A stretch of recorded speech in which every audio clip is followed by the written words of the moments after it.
To our amazing viewers at Cheating Tales Lab, welcome and thank you. Your presence makes these stories worth sharing. We'd love to hear, which part of the world are you joining us from? Let us know. Now, let's dive into today's story. Chapter 1. The Foundation of Lies. Ryan Mitchell stood in his home office, staring at the framed photo on his desk, a picture from their 10th wedding anniversary. Brenda's radiant smile seemed genuine then, her hand resting on his chest as they posed at the resort in Cabo. Their children, Ashley and Tyler, flanked them on either side, all of them looking like the perfect American family. At 45, Ryan had built an empire from nothing. His construction company, Mitchell Enterprises, dominated the commercial building sector across 3 states. What his family didn't know was that his success hadn't come from just hard work and legitimate contracts. His military background in special operations had introduced him to a network of people who operated in gray areas. Men who could make problems disappear, who could acquire information others couldn't, who owed him favors from darker days overseas. The irony wasn't lost on him that while he'd been building their dream life, his wife had been building her own, with someone else. Ryan's phone buzzed. A text from his surveillance contact, Ghost, package ready for pickup. You're not going to like what's in it. He'd hired Ghost 3 weeks ago after noticing Brenda's behavior changes. The late nights, the new gym membership, the sudden interest in expensive lingerie that never made it to their bedroom. 22 years of marriage had taught him to read his wife's tells, and she was broadcasting loud and clear. Brenda had been Ashley's high school guidance counselor when they met. Ryan was 31, recently out of the military, and building his first construction project, a small office complex. She was 25, beautiful, and seemingly impressed by his ambition. What he'd learned too late was that Brenda Mitchell-Nay Thompson had always been calculating. She'd grown up poor in trailer parks, bouncing between relatives who didn't want her. Marriage to Ryan wasn't love. It was her escape route to the country club life she'd always craved. Their son Tyler, now 21 and in his senior year at college, had inherited Brenda's calculating nature but lacked her subtlety. Ashley, 19 and studying pre-law, possessed her mother's beauty but had developed an entitled streak that grated against Ryan's working-class sensibilities. Both children had grown up believing money appeared magically, never understanding the blood and sacrifice behind their privileged lifestyle. Ryan walked to his safe, hidden behind a false wall in his office. Inside lay documents that told a different story than the one his family knew. Military commendations that were classified, bank account numbers and offshore locations, contact lists for people whose services couldn't be advertised in yellow pages, and most importantly, detailed psychological profiles he'd compiled on every member of his family over the years, a habit from his intelligence days that had become second nature. He'd always known this day might come. People revealed their true nature when tested, and Ryan had been unconsciously testing his family for years. Small betrayals, little lies, moments when they chose convenience over loyalty. He'd filed them all away, hoping he'd never need to reference them. The house phone rang. Brenda's voice carried from the kitchen, artificially cheerful as she spoke to someone. Ryan activated the recording device he'd installed weeks ago. Yes, I can't wait either. Ryan will be gone all day Thursday for that site inspection in Denver. We'll finally have the whole afternoon. Her laugh was light, carefree, the same laugh that had charmed him 22 years ago. Todd, you know I can't keep doing this. We need to make a decision soon. Todd Garrison. Ryan had suspected, but hearing the name confirmed it. Todd lived 4 houses down, married to quiet Linda Garrison with their 3 young children. He was a software engineer who worked from home, giving him plenty of opportunities to slip away unnoticed. Ryan had helped Todd move in 5 years ago, had even recommended him for the neighborhood watch committee. The conversation continued. I'm organizing a Labor Day barbecue. All of Ryan's family will be there. Perfect timing for what we discussed. Everyone thinks you're just the helpful neighbor. Ryan disconnected the feed and made a call. Ghost, I need everything you can dig up on Todd Garrison. And I mean everything. Financial records, browsing history, family background. I also need surveillance on my house starting tomorrow. How deep you want me to go, boss? Deep enough to bury him. After hanging up, Ryan pulled out a legal pad and began writing. At the top, he wrote, Labor Day, the last barbecue. Below it, he started listing names. His brother Kevin, who'd borrowed $200,000 for his failing restaurant and never paid back a dime. His sister Lisa, who'd stolen their mother's jewelry when she died and sold it for drug money. His parents, who'd never supported his military service but loved spending the money it eventually provided. His children, who looked at him like an ATM but hadn't called on his birthday. And at the center of it all, Brenda and Todd, planning something for Labor Day that involved everyone thinking he's just the helpful neighbor. Ryan had survived 3 tours in Afghanistan by never underestimating his enemies and never showing mercy to those who betrayed their trust. His family was about to learn that the man who'd provided for them all these years wasn't the harmless contractor they thought they knew. He opened his laptop and began researching property purchases in states with no extradition treaties. If his family wanted to vote him out, he'd make sure they understood the true cost of their decision. The foundation of lies they'd all built their lives on was about to crumble, and Ryan Mitchell intended to control every moment of the collapse. Chapter 2. The Perfect Trap. Labor Day arrived with cloudless skies and unseasonably warm weather. Ryan stood at his bedroom window, watching Todd Garrison load beer cases into his truck across the street. The man had no idea he'd been under surveillance for the past week, or that Ryan now knew about his gambling debts, his secret credit cards, and the life insurance policy he'd recently tripled on his wife Linda. Ghost's intelligence package had been thorough. Todd wasn't just cheating with Brenda, he was drowning in debts from online gambling and had been skimming money from his freelance clients. More interesting was Todd's psychological profile. A narcissist with sociopathic tendencies who'd had 3 previous affairs, each ending when he'd grown bored or found a more advantageous target. Ryan's phone displayed a text from Ashley. "Dad, bringing my new boyfriend Cole to the barbecue.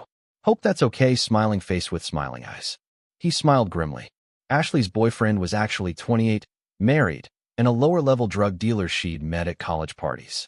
Ryan's contacts had provided extensive documentation of Cole's activities, including photos of Ashley participating in transactions. His daughter had inherited her mother's talent for choosing the wrong man. The morning passed in careful preparation. Ryan had positioned micro-cameras throughout the garage and backyard, all feeding to a live stream that Ghost was monitoring.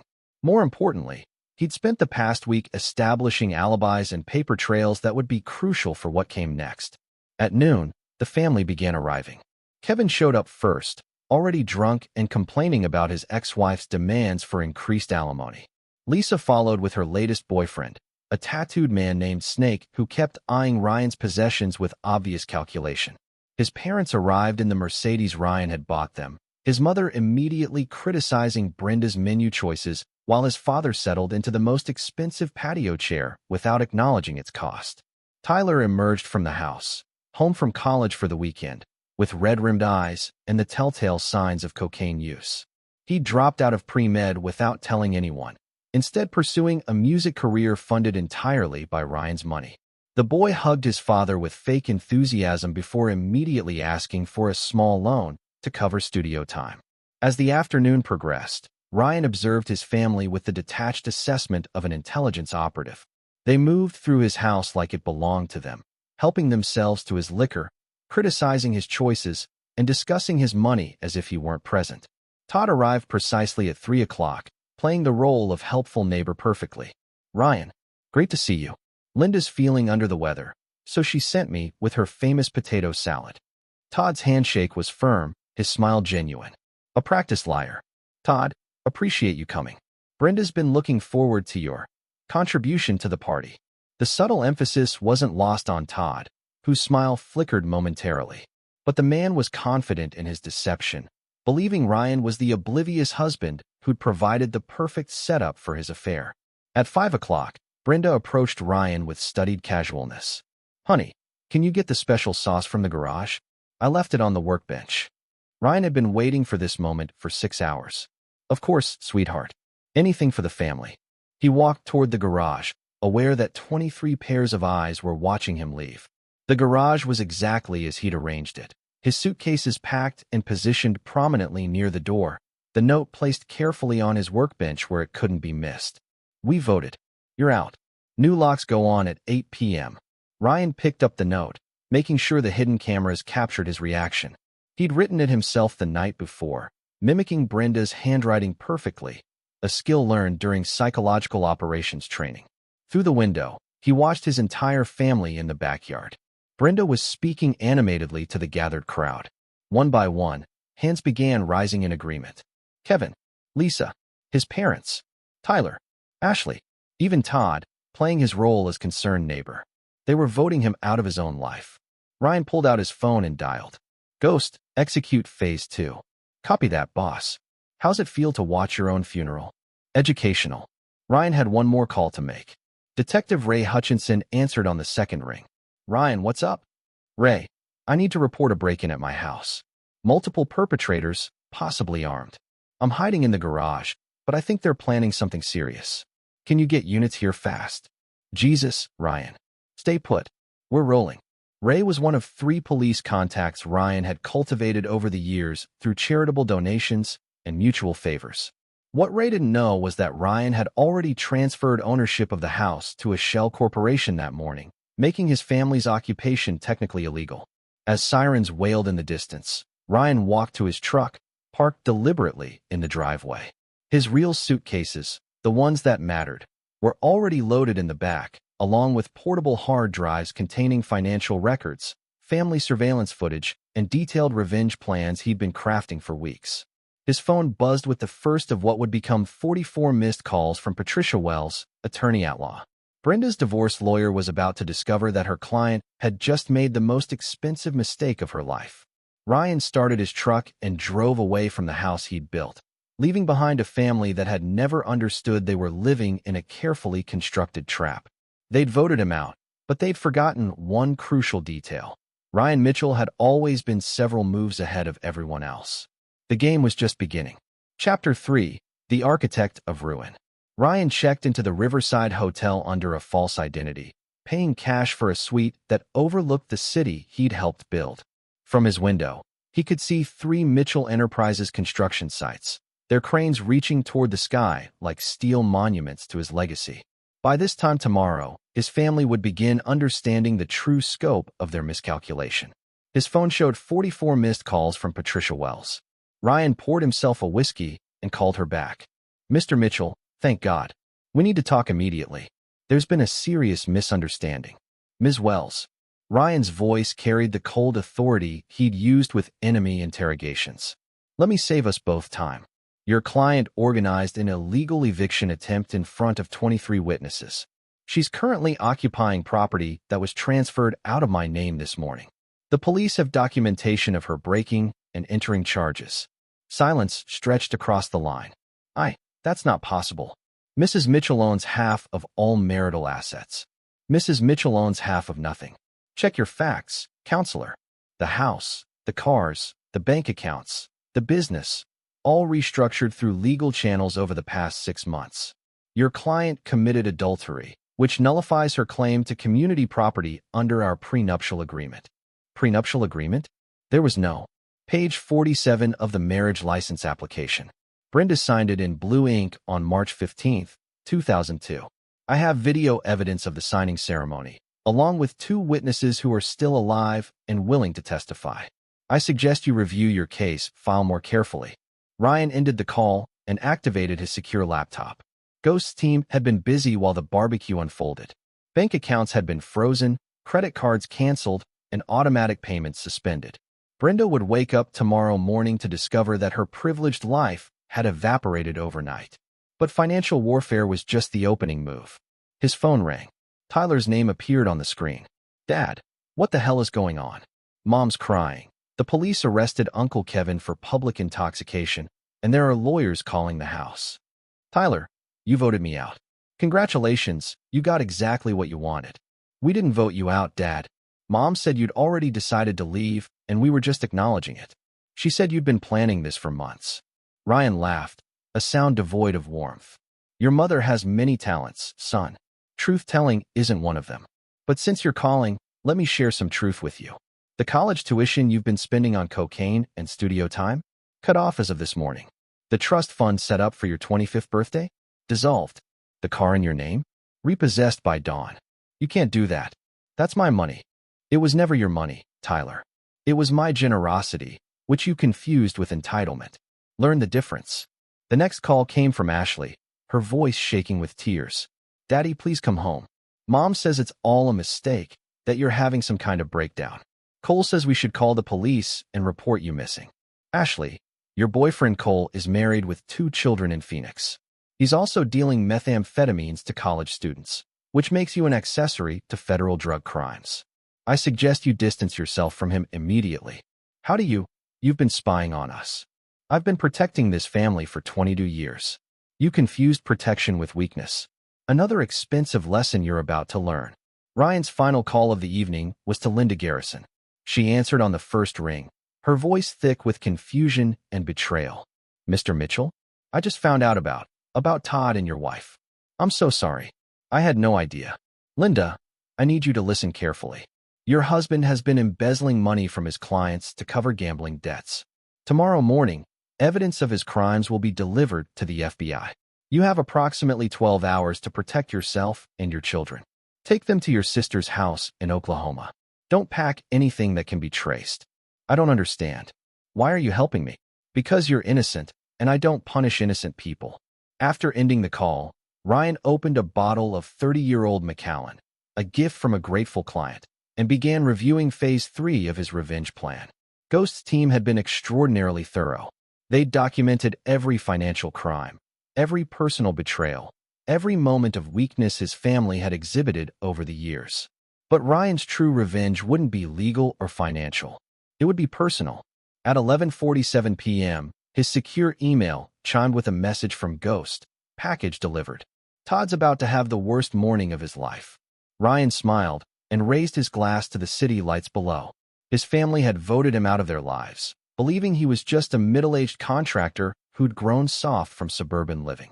They'd forgotten that Ryan Mitchell had once been the man the military called when other operators failed, when situations required someone willing to cross lines others wouldn't approach.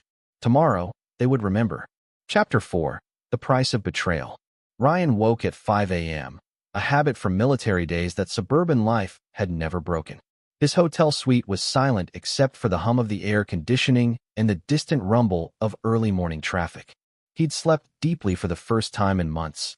The weight of pretense finally lifted from his shoulders.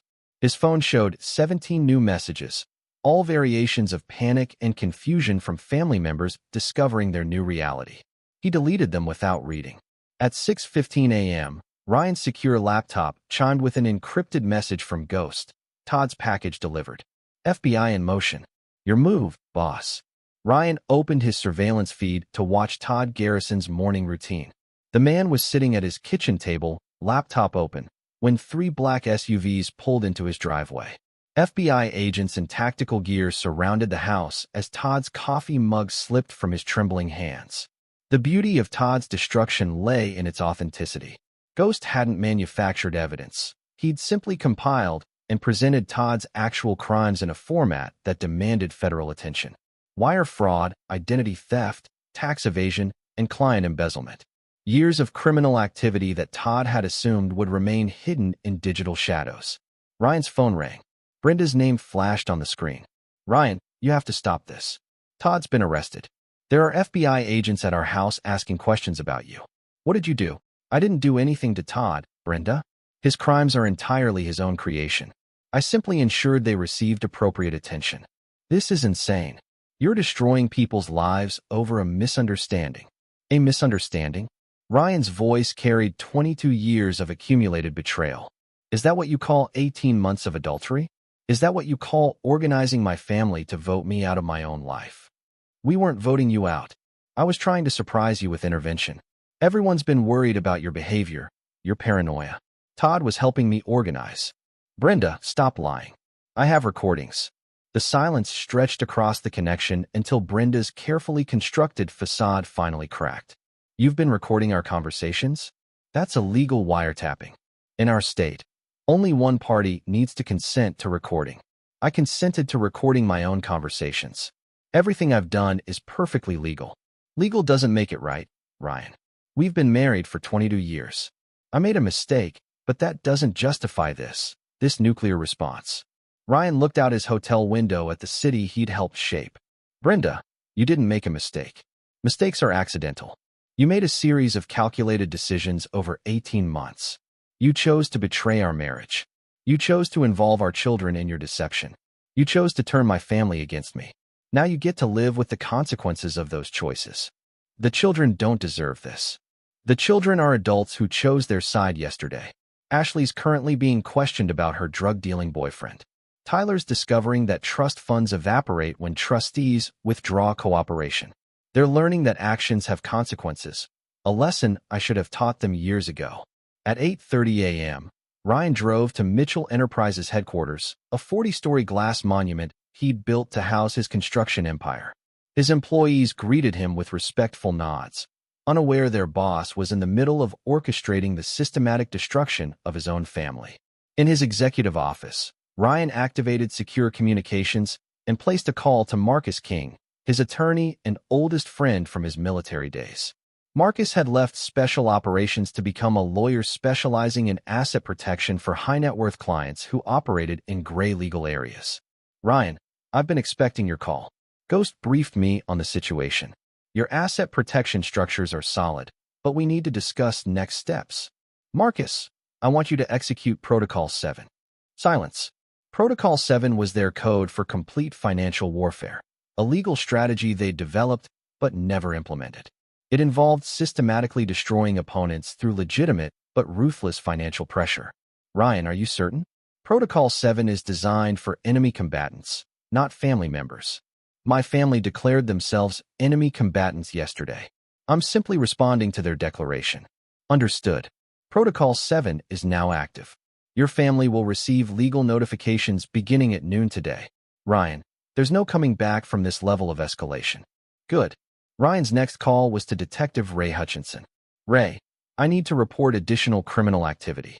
My wife and her accomplice have been conducting financial fraud using my business accounts. I have documentation. Jesus. Ryan, what's happening with your family? The truth is happening, Ray. For the first time in 22 years. At 11:47 a.m., Ryan received confirmation that Linda Garrison and her children had safely reached Oklahoma. Todd's arrest had provided the cover she needed to escape with their assets intact. Unlike Ryan's family, Linda had listened when warned and acted to protect herself. Ryan's final morning task was reviewing psychological profiles Ghost had compiled on each family member. Kevin was deep in alcoholism and mounting debt, making him vulnerable to pressure. Lisa's drug addiction created legal vulnerabilities that could be exploited. His parents' medical conditions required expensive treatments that depended on Ryan's financial support. But his children presented the most interesting challenges. Ashley's rebellious streak masked a deep need for paternal approval, a weakness that could be weaponized. Tyler's artistic pretensions hid genuine talent corrupted by entitlement, another pressure point that could be precisely targeted. By noon, Protocol 7 would be fully active. Legal papers would be served. Financial accounts would be frozen. The privileged life his family had built on Ryan's generosity would begin its controlled collapse. Ryan poured himself a coffee and settled in to watch his family discover that voting him out had been the most expensive decision of their lives. They'd forgotten that the man providing their comfortable existence had once been trained to destroy enemies who threatened his mission. Now they were the mission, and Ryan Mitchell never failed to complete his objectives. Chapter 5. The Spider's Web. By 2 p.m., Ryan's surveillance feeds showed chaos erupting across his former life. Ashley had been released from questioning but placed under federal surveillance due to her boyfriend's drug activities. Tyler was standing outside his apartment complex, arguing with repo men loading his BMW onto a flatbed truck. Brenda sat in their lawyer's office, staring at legal documents that detailed the complete dissolution of her financial security. Ghost's voice crackled through Ryan's secure earpiece. Boss, your family's making moves. Brenda's hired a private investigator to dig up dirt on you. Ashley's boyfriend Cole is planning something stupid. My sources say he's talking about teaching you a lesson. And Tyler's trying to liquidate assets you don't know he has. What assets? Apparently, your son's been selling your construction equipment on the side. Small stuff, but it adds up. He's used the money to fund his music career and his nose candy habit. Ryan felt a familiar coldness settle over him. The same emotional shutdown that had allowed him to interrogate captured insurgents without flinching. His son wasn't just spoiled, he was a thief. Ghost, I want complete digital surveillance on all family members. Every phone call, every text message, every financial transaction. And I want to know more about this Cole character. If he's planning something against me, I need to know before he acts. Already on it. Cole's real name is Coleman Rhodes. He's got outstanding warrants in 3 states, mostly drug-related. Your daughter's been helping him launder money through fake art purchases. Girl's got talent for crime, probably inherited from you. Ryan's secure phone buzzed with a call from Marcus King. Ryan, we have complications. Your wife's new attorney is Harold Blackstone. He's calling in favors with judges you've done business with. Apparently, Brenda's claiming you've had a psychological break and demanding a competency hearing. Interesting strategy. What's your assessment? Dangerous. Blackstone has connections, and he's good at painting wealthy men as unstable when they protect their assets from unfaithful wives. He's already filed motions questioning your mental state and demanding immediate asset freezes. Ryan walked to his office window, looking down at the construction site where his crews were building another commercial complex. Marcus, it's time to release the insurance policy. Which insurance policy? The one I've been building for 22 years. Every conversation, every betrayal, every crime my family committed thinking I wasn't paying attention. It's time they learned I documented everything. Ryan, that level of surveillance on your own family, it might play poorly in court. It won't get to court. They'll fold when they see what I have. That evening, Ryan returned to his hotel suite to find Ghost waiting in the shadows. A tall, lean man with pale eyes and scars on his hands that spoke of violence survived rather than inflicted. We need to talk, boss. Your family's escalating faster than anticipated. Ghost activated a laptop and pulled up surveillance footage. The screen showed Cole Rhodes meeting with 2 men outside a downtown bar. Money changed hands, along with what appeared to be photographs. Cole's hired muscle. Local boys with records for assault and breaking and entering. They've got photos of your hotel, your office building, your usual routes. Cole's paying them to send you a message. Ryan studied the faces on screen. How much is he paying them? $10,000. Half up front, half after they put you in the hospital. And Cole's getting this money from your daughter. Ashley liquidated her jewelry collection and emptied her savings account. She thinks she's helping her boyfriend protect the family from your supposed breakdown. Ryan felt something deep inside him fracture. His daughter, the little girl who used to climb onto his lap and ask him to read bedtime stories, was funding an attack against him. The betrayal was so complete, so absolute, that it achieved a kind of mathematical perfection. Ghost, I want those 2 men arrested tonight. Plant evidence, if necessary. Already done. They'll be picked up within the hour on weapons charges. Cole will lose his money and his protection. Good. Now I want you to arrange a meeting with my family. All of them. Tomorrow night, neutral location. Boss, that's tactically inadvisable. Your son's been talking about bringing a gun to any confrontation. Your brother Kevin's desperate enough to try something stupid. This could get ugly fast. Ryan smiled, and Ghost instinctively stepped backward. It was the expression Ryan had worn in Afghanistan when preparing to interrogate high-value targets. A look of predatory anticipation that had terrified enemy combatants. Ghost, ugly is exactly what I want. It's time my family understood who they're really dealing with. And if they refuse to meet, they won't refuse. Because tomorrow morning, they'll receive videos of every conversation they've had over the past 6 months. Every betrayal, every lie, every moment they thought I wasn't listening. They'll realize I've been building a case against them for years, documenting their crimes and their disloyalty with the patience of a man who understands that revenge is a dish best served with absolute precision. Ghost nodded slowly. You want them to know you've been watching. I want them to know they've been living in my web for years, mistaking the silk strands for safety nets. Tomorrow night, they'll discover they've been prey all along. Ryan turned back to the window, watching the city lights flicker like distant stars. His family had thought they were voting him out of their lives, but they'd actually voted themselves into a trap 22 years in the making. Tomorrow, the spider would finally reveal himself to the flies. Chapter 6: The Gathering Storm. The warehouse sat on the outskirts of the industrial district, one of Ryan's earliest construction projects that he'd quietly retained ownership of through shell companies. At 8 p.m., it would host the most important family meeting in the Mitchell clan's history, and quite possibly their last. Ryan arrived early, moving through the space with practiced efficiency. Ghost's team had installed sophisticated surveillance equipment and multiple exit routes. More importantly, they'd established electronic jamming fields to prevent anyone from recording the evening's events. What happened in the warehouse would exist only in memory. At 7:45 p.m., vehicles began arriving in the parking lot. Kevin's rusted pickup truck pulled up first, followed by Lisa's borrowed Honda. His parents' Mercedes arrived precisely on time, a car Ryan had purchased for them that they'd never thanked him for. Tyler's rental car came next, since his BMW was currently impounded. Finally, Brenda's sedan pulled into the lot, with Ashley visible in the passenger seat. Ryan watched through one-way glass as his family approached the warehouse entrance. They moved with the hesitant steps of people who knew they were walking into a trap, but felt compelled to proceed anyway. Good. Fear would make them receptive to education. The warehouse interior was Spartan, a rectangular space with concrete floors, metal folding chairs arranged in a semicircle, and a single table where Ryan had placed 22 years' worth of evidence. Video cameras, audio recordings, financial documents, and photographs that told the complete story of their family's systematic betrayal of his trust. Ryan emerged from the shadows as his family took their seats. He was dressed in black tactical clothing that reminded him of operations in Afghanistan, clothing designed for serious work. Thank you all for coming. I thought it was time we had an honest conversation about the state of our family. Brenda spoke first, her voice carrying false confidence. Ryan, we're all worried about you. This paranoia, this surveillance of your own family, it's not healthy. We can get you help. Ryan activated a tablet and placed it on the table.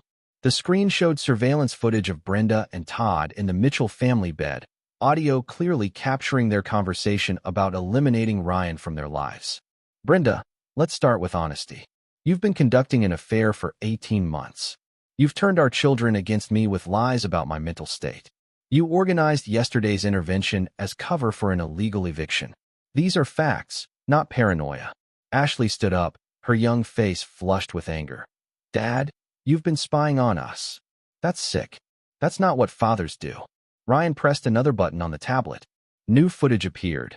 Ashley meeting with Cole Rhodes, accepting packages of drugs, helping him launder money through fake art purchases. Ashley, fathers protect their families. I've been documenting criminal activity to protect you from prosecution. Unfortunately, you've chosen to escalate your involvement in federal crimes. As of this morning, you're under FBI surveillance as a potential drug trafficking accomplice. Tyler laughed bitterly. This is insane, Dad. You've lost your mind. We're your family, not enemy combatants. Tyler, you've stolen approximately $47,000 worth of my construction equipment over the past 2 years. You've used the proceeds to fund cocaine purchases and studio time for a music career you've lied about pursuing. You dropped out of college 6 months ago, but continued accepting tuition payments you knew I believed were going to your education. The tablet displayed bank records, surveillance footage of Tyler loading stolen equipment into trucks, and university documents confirming his withdrawal from classes. Kevin struggled to his feet, swaying from alcohol. Ryan, you can't talk to your kids like this. Family is family, no matter what mistakes. Kevin, you've borrowed $215,000 from me over the past decade. You've repaid exactly $0. Your restaurant failed because you were stealing money to fund gambling and alcohol addictions. You've never asked about repayment because you assumed family money was free money. One by one, Ryan presented evidence of each family member's betrayals. Lisa's theft of their mother's jewelry, sold to purchase drugs. His parents' complaints about his military service, while simultaneously demanding he fund their retirement lifestyle. Every moment of disloyalty, every lie, every assumption that his generosity was their birthright. The warehouse fell silent except for the hum of ventilation systems and the distant sound of traffic. Ryan's family stared at the evidence of their own greed and betrayal, finally understanding the scope of his knowledge. Yesterday, you voted me out of this family. You assumed I was weak, that I would accept your decision and fade quietly into divorce and irrelevance. You forgot that I once hunted people for a living, that I survived 3 combat tours by never underestimating enemies and never showing mercy to those who betrayed operational security. Ryan stood and walked to the table, his movements predatory and precise. So here's what's going to happen. You're going to leave this warehouse and never contact me again. You're going to accept the financial consequences of your choices without legal challenges or public complaints. You're going to disappear from my life as completely as you voted me out of yours. Brenda found her voice. And if we refuse? Ryan smiled, and every person in the warehouse instinctively recognized the expression of a predator revealing its teeth. Then you'll discover that voting me out was the second worst decision you've ever made. The worst decision would be forcing me to treat you like actual enemies instead of simply disloyal family members. The implications hung in the air like smoke from a distant fire. Ryan Mitchell had spent 22 years building a family, but he'd also spent 22 years preparing for the possibility that his family might one day require the same treatment he'd once reserved for enemy combatants. The meeting was over. The family was finished. All that remained was determining whether his former relatives would accept exile or if they would require more permanent solutions to the problem they'd created. Chapter 7. The Point of No Return. 3 days after the warehouse meeting, Ryan's family made their final mistake. Instead of accepting defeat and disappearing quietly, they chose to escalate. The decision would cost them everything they had left to lose. Ryan discovered their plan through Ghost's surveillance network. Brenda, Ashley, and Tyler had hired a criminal attorney named Vincent Torres, a man who specialized in representing clients who fought dirty. Their strategy was simple: destroy Ryan's reputation and business through a coordinated media campaign, then force a financial settlement through public pressure. The first salvo came Tuesday morning. Ashley appeared on the local news, tears streaming down her face as she described her father's psychological breakdown and paranoid surveillance of his own family. She painted herself as a concerned daughter trying to protect her mentally ill father from his own dangerous delusions. Tyler followed with a social media campaign, posting carefully edited audio clips that made Ryan's documented evidence sound like the ravings of an unstable man. The posts went viral within hours, painting Ryan as a wealthy businessman who'd lost his mind and was persecuting his innocent family.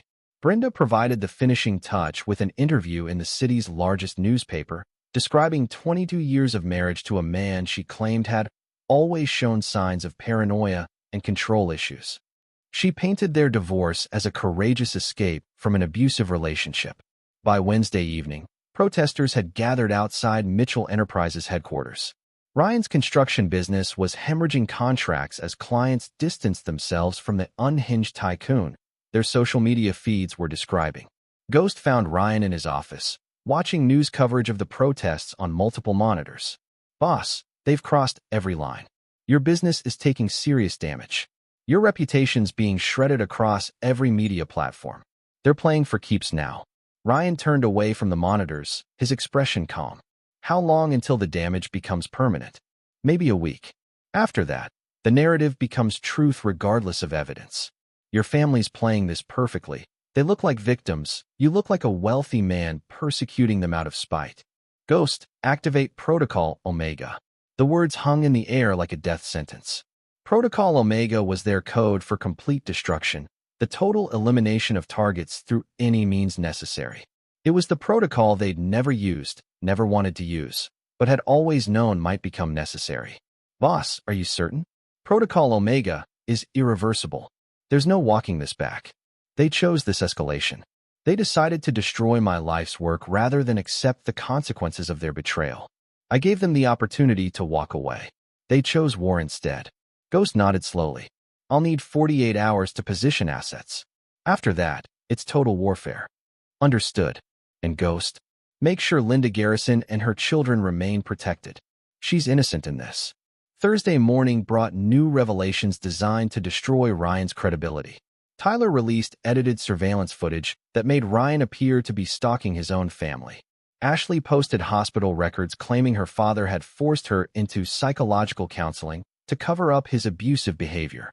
Ryan's phone rang constantly with reporters seeking comment, business partners demanding explanations, and lawyers offering to represent him against his clearly unstable family. He ignored them all, focusing instead on the final preparations for Protocol Omega. At 3 p.m., Marcus King arrived at Ryan's office with urgent news. "Ryan, they filed for emergency restraining orders. They're claiming you're an immediate physical threat. The hearing is tomorrow morning. Let them have their hearing. It won't matter after tonight."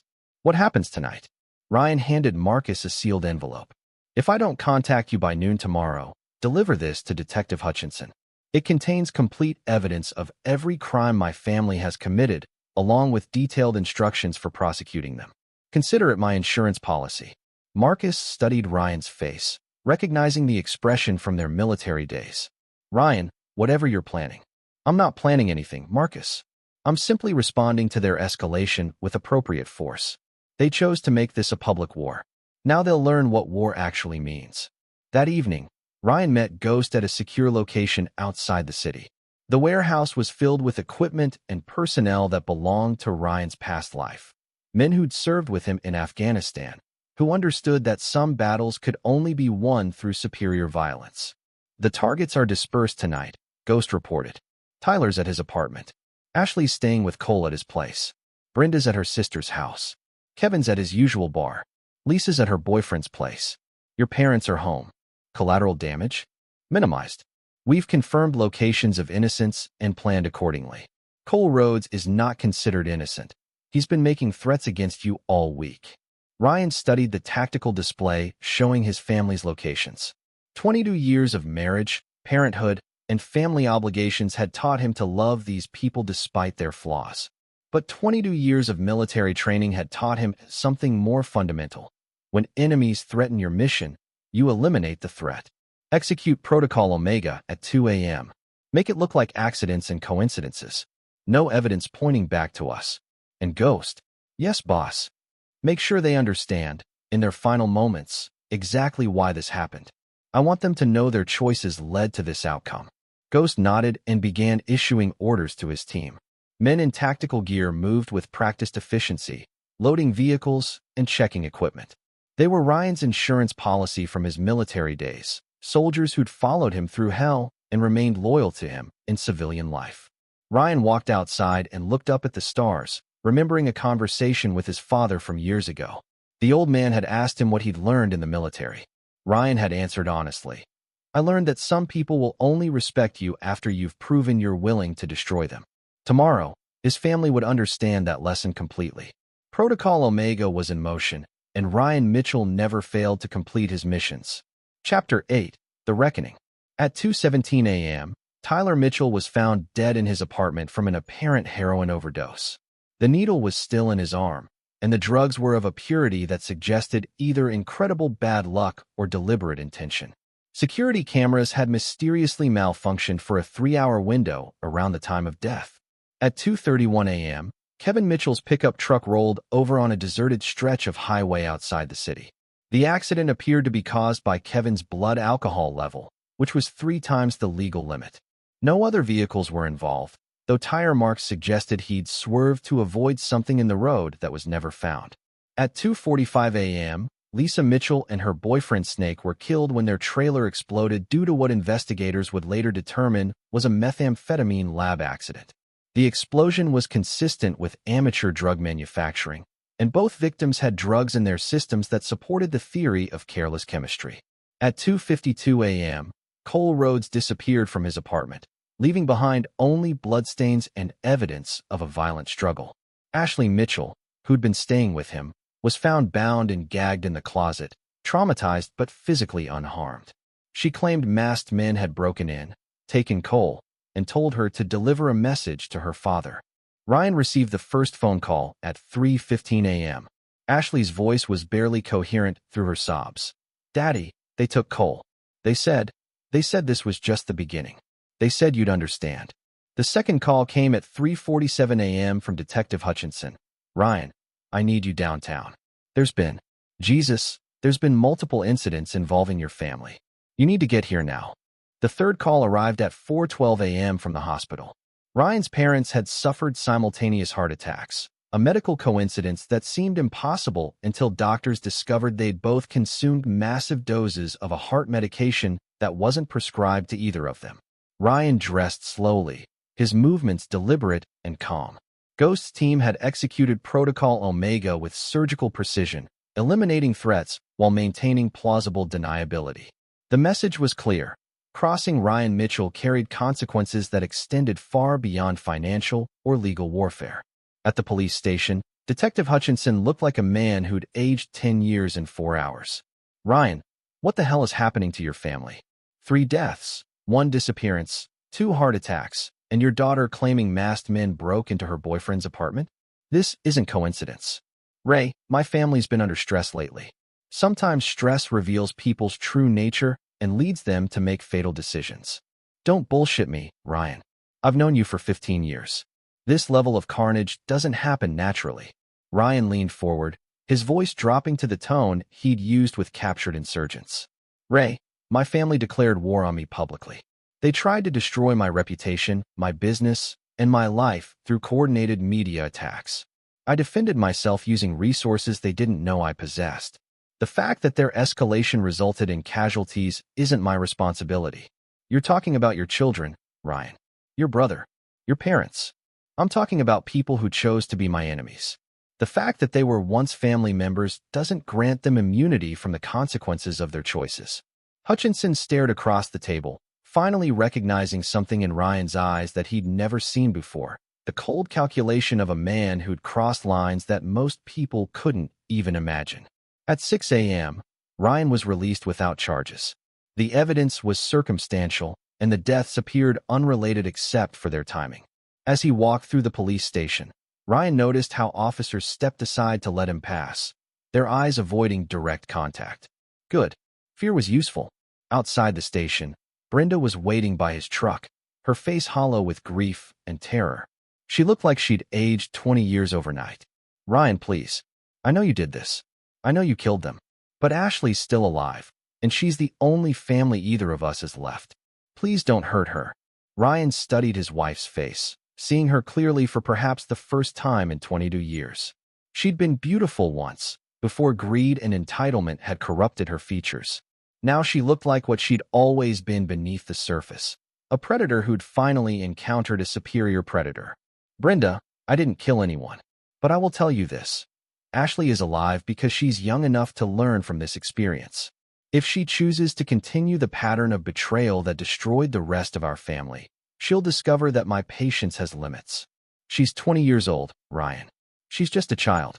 She's old enough to fund assassination attempts against her father. She's old enough to participate in drug trafficking. She's old enough to face the consequences of her choices. Ryan climbed into his truck and started the engine. Through the windshield, he could see Brenda standing in the parking lot, crying for family members who'd died because they'd forgotten that the man who provided for them had once been trained to eliminate threats to operational security. As he drove away, Ryan's phone buzzed with a text from Ghost. Phase 2 complete. All primary targets neutralized. Secondary target contained and educated. Cole Rhodes will not be returning to bother anyone. Ryan deleted the message and drove toward his office. Mitchell Enterprises was still standing, though its reputation would require careful rebuilding. The media narrative would shift now. Instead of a story about a paranoid businessman persecuting his family, it would become a tragedy about a successful man whose family's criminal activities had led to their own destruction. By noon, Ashley would be in protective custody, claiming she'd never really understood her boyfriend's criminal activities and had been manipulated by family members who'd turned against her father. The media would eventually portray her as the sole survivor of a family whose greed and criminal behavior had led to their own downfall. It wasn't the truth, but it was the story that would survive in the public record. Ryan Mitchell had won his war, but the victory tasted like ashes and blood. His family was gone, eliminated by their own choices and his superior understanding of how wars were actually won. All that remained was deciding what to build from the ruins. Chapter 9. The New Empire. 6 months later, Ryan Mitchell stood in the penthouse office of his rebuilt empire, looking out over a city that had learned to fear and respect his name in equal measure. Mitchell Enterprises had not only survived the family scandal, it had emerged stronger, its reputation transformed from a successful construction company to a business run by a man who would do anything to protect his interests. The official story had become local legend. A successful businessman whose family's descent into crime and betrayal had led to their own destruction through a series of tragic coincidences. Ryan was portrayed as the survivor, the man who tried to save family members who couldn't be saved from their own criminal impulses. Ashley had kept her end of the bargain. She testified that her father had tried to warn the family about their dangerous associates, that he'd attempted interventions that were rejected, and that she was the only one who'd listened to his warnings in time to save herself. She'd moved to Seattle, changed her name, and started a new life funded by a trust fund that required her to maintain absolute silence about her family's true fate. Linda Garrison had filed for divorce and remarried a good man in Oklahoma. Ryan had anonymously provided her with evidence that ensured she received everything in the settlement, along with life insurance payouts that secured her children's futures. She sent him a Christmas card every year with a simple message: "Thank you for the warning." Ghost had disbanded his team after Protocol Omega, most of the operators disappearing into deep cover identities around the world. He'd remained as Ryan's security chief, though both men understood their relationship had fundamentally changed. They were no longer soldier and commander. They were partners in a conspiracy that could never be discussed, never be acknowledged, never be repeated. Marcus King had burned the sealed envelope without reading it, understanding that some knowledge was too dangerous to possess. He continued as Ryan's attorney, but their friendship had ended the night Ryan activated Protocol Omega. Some lines, once crossed, redefined all relationships permanently. The business had grown exponentially. Other companies wanted to work with Mitchell Enterprises not just for their construction expertise, but for the implicit understanding that Ryan Mitchell was a man who could solve problems other contractors couldn't handle. Contracts came with the unspoken guarantee that obstacles, regulatory, financial, or personal, would be eliminated with surgical precision. Ryan's reputation in the business community was whispered rather than spoken aloud. He was known as a man who honored agreements absolutely, protected his allies unconditionally, and eliminated threats with extreme prejudice. The few people who'd tested these principles had discovered them to be accurate. At 4 p.m. on the anniversary of the Labor Day barbecue, Ryan opened a bottle of 30-year-old Macallan and poured himself 3 fingers. He raised the glass in a toast to the empty office. "To family," he said aloud, his voice echoing in the silence. "And to the lessons they taught me about loyalty." The irony wasn't lost on him. His family had voted him out, believing he was weak and expendable. Instead, they'd freed him to become exactly what his military training had always prepared him to be: a man unencumbered by sentiment, unrestrained by conventional morality, and unlimited in his willingness to protect his interests through superior violence. His secure phone buzzed with a message from Ghost: "New contract inquiry. Fortune 500 CEO with a board revolt problem. Wants to discuss permanent solutions." Interested, Ryan smiled as he typed his response: "Schedule the meeting." The construction business had been profitable, but the consulting business was proving far more lucrative. Wealthy men facing betrayal by business partners, family members, or supposed allies were willing to pay extraordinary sums for Ryan's unique problem-solving expertise. He discovered a new calling in the ruins of his old life. At sunset, Ryan walked to his office safe and removed a single photograph, the last picture taken of his complete family, captured at Tyler's high school graduation. They all looked happy, successful, unified. It was a beautiful lie that had lasted exactly 6 years before reality revealed itself. He studied each face, remembering who they'd been before greed and betrayal had corrupted them. Tyler with his genuine musical talent, Ashley with her quick intelligence, Brenda with her organizational skills. Even Kevin and Lisa had possessed qualities that could have been admirable in different circumstances. But they'd all made the same fundamental error. They'd confused Ryan's generosity with weakness, his love with vulnerability, his patience with submission. They'd voted him out believing he would accept their decision and fade quietly into irrelevance. Instead, they discovered that Ryan Mitchell had always been exactly what his military record indicated: a man trained to eliminate threats to mission objectives with absolute ruthlessness and surgical precision. Ryan locked the photograph back in the safe and returned to his desk. Tomorrow would bring new contracts, new problems requiring permanent solutions, new clients who needed to understand that some people were simply too dangerous to betray. He'd built his first fortune by constructing buildings that would stand for generations. Now he was building his second fortune by deconstructing problems that couldn't be solved through conventional means. The family barbecue had been the last day of his old life and the first day of his new empire. His relatives had voted him out, but they'd actually voted him into exactly what he'd always been destined to become. Ryan Mitchell, a man who never forgave, never forgot, and never failed to complete his missions. The city lights sparkled below like stars in a conquered sky, and Ryan raised his glass one final time, not to mourn what he'd lost, but to celebrate what he'd gained. Freedom. This is where our story comes to an end. Share your thoughts in the comments section. Thanks for your time. If you enjoy this story, please subscribe to this channel. Click on the video you see on the screen, and I will see you there.